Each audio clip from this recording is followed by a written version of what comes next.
Hello साथियों, कैसे हैं आप सभी। मैं विवेक एक बार फिर से आप सभी साथियों का आपके अपने परिवार एग्जामपुर में हार्दिक स्वागत करता हूं। हम हैं एग्जामपुर कलम से क्रांति। तो साथियों, आज 7 मई को यूपीएसआई 4543 भर्ती जो 14 और 15 मार्च को 4 शिफ्ट में हुई थी, जिसमें 10 लाख से अधिक बच्चों ने एग्जाम दिया था, उसके रिटर्न का रिजल्ट आ गया है। मतलब कि 12,333। देखिए, एक चीज को आप लोग थोड़ा सा ध्यान दीजिएगा, इस चीज पर गौर करना कि ये जो 7 कट ऑफ आई है, ये जो रिजल्ट आया है, इसमें 2.7 गुना स्टूडेंट्स बुलाए, मतलब लगभग 12,333 स्टूडेंट्स को इन्होंने डीवीपीएसटी के लिए बुलाया है, महिला पुरुष सब कुछ मिलाकर। और इसमें एक और चीज आपको ध्यान देने वाली बात है कि 12,333 को तो बुलाया है, यह नहीं पता कि किस शिफ्ट या बराबर बराबर बुलाए 3-3 हजार चारों शिफ्ट में, या किसी शिफ्ट में किसी में ज्यादा। यह भर्ती बोर्ड मतलब मालिक है इस चीज का, अभी इसका कोई आइडिया नहीं है।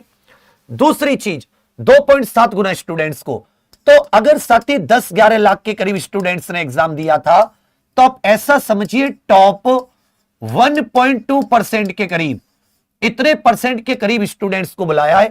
इसमें से भी 0.41% का ही होना है। आप ऐसा समझ के चलिए कि 300, 250, 300 में से एक स्टूडेंट्स का, तो आपको दूर दराज के क्षेत्र में 1-2 बच्चों का इसमें डीवीपीएसटी के लिए, और जब फाइनल आएगा तो कई कई 100 किलोमीटर दूर में आपको किसी एक बच्चे का, क्योंकि अगर आप इसमें आइडिया लगाओगे तो 250-300 में से एक स्टूडेंट का सिलेक्शन। ये जो कट ऑफ है, ये नॉर्मलाइज्ड कट ऑफ है, और नॉर्मलाइजेशन के साथ ये जो नॉर्मलाइज्ड स्कोर है, इसको आप लोग रॉ स्कोर मत करना। तो इसमें ऐसे स्टूडेंट्स भी हुए हैं जिनका साथी 137 है ओबीसी, उसका भी हुआ है। ऐसे स्टूडेंट्स भी हुए जिसका 138 है, उसका भी हुआ है। तो इसमें मिनिमम कुछ शिफ्ट में 18 से 20 नंबर से लेकर 27 और 30 नंबर तक का नॉर्मलाइजेशन मिला है। इस चीज को ध्यान में रखें। और कुछ शिफ्ट ऐसी हैं जिनमें कुछ बच्चे ये कह रहे हैं कि ओएमआर के हिसाब से उनके मार्क्स ज्यादा हैं, लेकिन उनका नहीं हुआ। तो क्या नॉर्मलाइजेशन में मार्क्स घटे भी हैं? यह तभी अच्छे से पता चल पाता जब स्कोर कार्ड के बारे में पता होता कि भाई स्कोर कार्ड आया है, या स्कोर कार्ड रॉ स्कोर का पता चल पाया। इसमें दूसरी चीज आपको ध्यान देनी कट ऑफ जानने से पहले, कि जो साथी इन्होंने आंसर की फाइनल आंसर की आई है, भर्ती बोर्ड के अनुसार इस फाइनल आंसर की में मैं आपको बता दूं 8 प्रश्न के ऐसे त्रुटिपूर्ण होने के कारण प्रश्नों को निरस्त किया गया है। 8 प्रश्न तो निरस्त हो गए। मतलब अगर साथी किसी शिफ्ट में आप देखें तो 2-2 तो एवरेज आ रहा है। 8 प्रश्न ऐसे जिनके एक से अधिक विकल्प सही माने गए, तो यदि अभ्यर्थी द्वारा सही विकल्पों में से किसी एक विकल्प को भरा गया है तो उसके लिए निर्धारित अंक प्रदान किए गए। और 4 प्रश्नों के उत्तर विकल्प में परिवर्तन किया गया है, ऑप्शन में चेंज किया गया है। मतलब 20 क्वेश्चन तो अभी भी त्रुटिपूर्ण है। एवरेज हर शिफ्ट में 5 क्वेश्चन, 5 क्वेश्चन बहुत ज्यादा अंतर ला देते हैं। पहली चीज आप ये समझ लें। दूसरी चीज आप लोग यहां पर कट ऑफ के बारे में देख लें।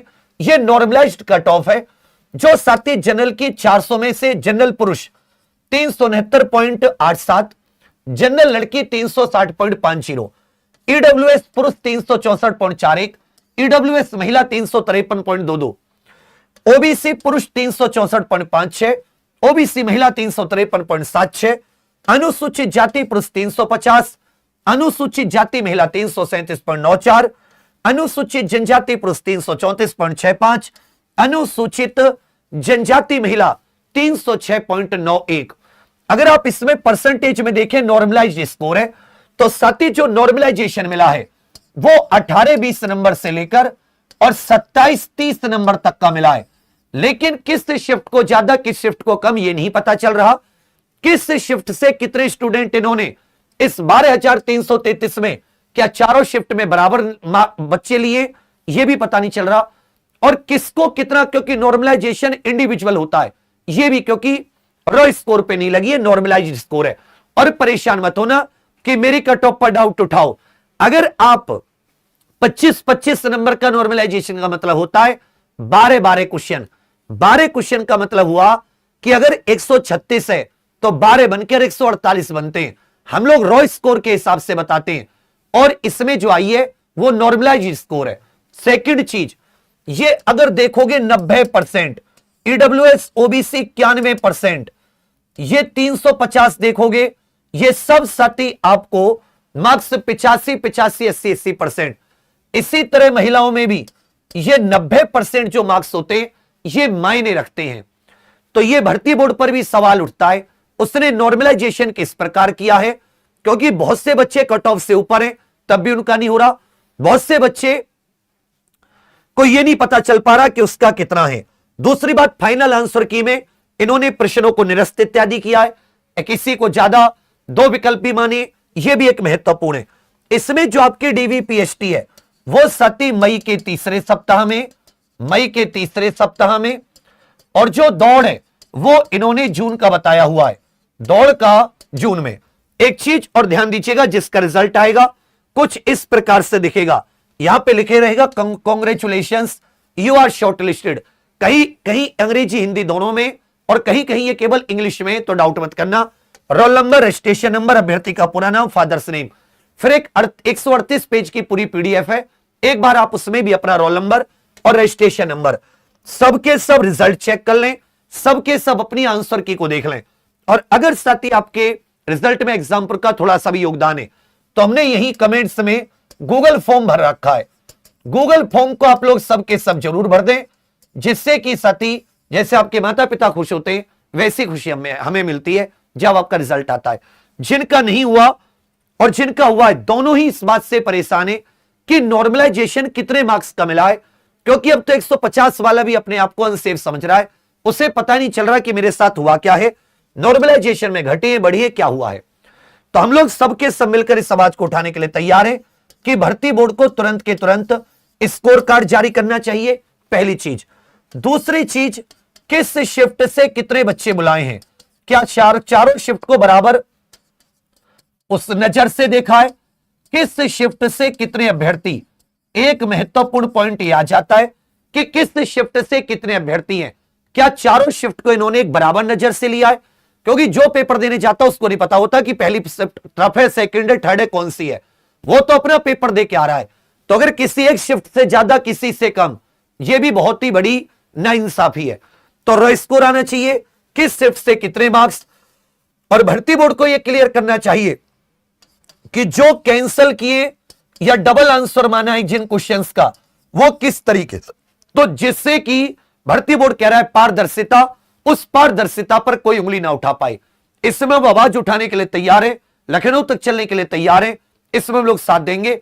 सेलेक्टेड अनसेलेक्टेड दोनों के लिए, सेलेक्टेड के लिए कहूंगा कि आप सबके सब गूगल फॉर्म जरूर भर दें, दौड़ अच्छे से करें, इसमें दौड़ में बहुत सारे स्टूडेंट्स बाहर होंगे, और जो साथी सेलेक्ट नहीं हुए उन सभी स्टूडेंट्स से कहूंगा जब तक आपको आपका रो स्कोर, आपको आपके कितने क्वेश्चन से नहीं पता चलता, आप अपने आप पर डाउट मत कीजिए। दूसरी बात, कतई भी हताश और निराश किसी भी कीमत पर मत होइए,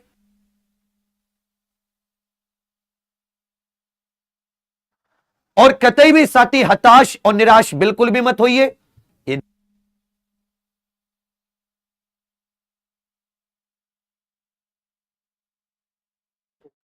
तो आपको थोड़ा सा तो उसको ठीक करवाएगा ना बाबू।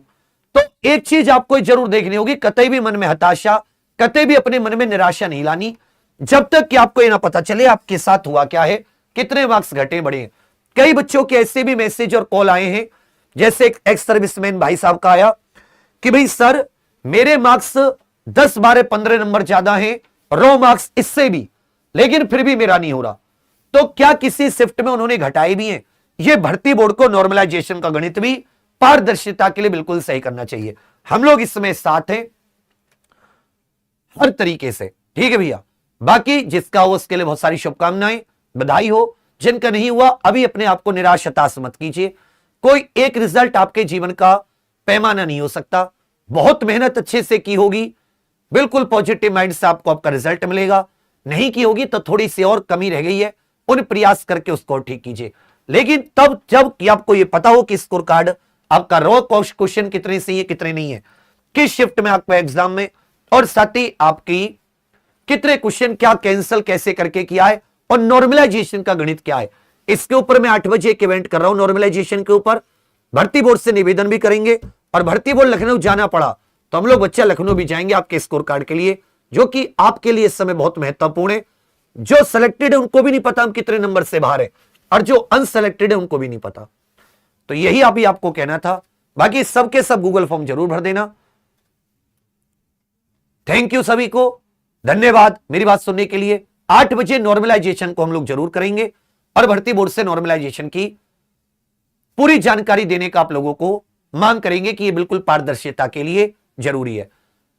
थैंक यू, धन्यवाद, जय हिंद।